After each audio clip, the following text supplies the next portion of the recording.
It's the year 1832, and a French dude named Monsieur Remontel has had his pastry shop, which he had set up in Mexico City, destroyed by some rioters. He demanded the Mexican government pay him 60,000 pesos in damages, despite the fact that his shop was only valued at 1,000 pesos, which the Mexican government refused. So he ends up returning to France, and a few years later he sent a complaint to the king about the incident, and they had a conversation which I imagine went like this. El me défiato Mexico.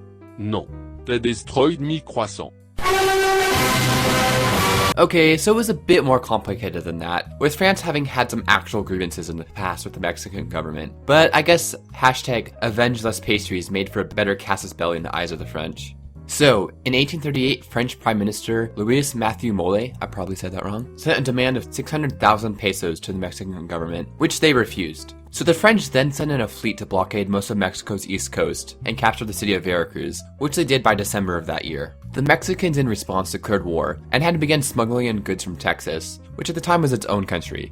Now, unfortunately for the Mexicans, the Texans didn't want the French to extend the blockade to them, so they started sending battalions to the border to stop the smugglers. To make matters worse, the United States, remembering that they hadn't done anything in a while to screw over Mexico, sent over a ship to assist the French in the blockade. At least for the Mexicans though, famed General Santa Anna, you know, the guy who flattened the Alamo, came out of retirement and headed to Veracruz to lead the Mexican forces. At one point, he had got hit in the leg by a French grape shot and had to have his leg amputated. So the Mexicans held a funeral just for his leg with full military honors, which Santa Anna definitely exploited for his own political gain. Eventually, however, the French withdrew on March 9, 1839, in exchange for the Mexican government paying out 600,000 pesos in damages to French citizens, and a promise to trade more with France in the future. Though, Mexico never paid out the full amount, so France just ended up invading again in 1861. Moral of the story?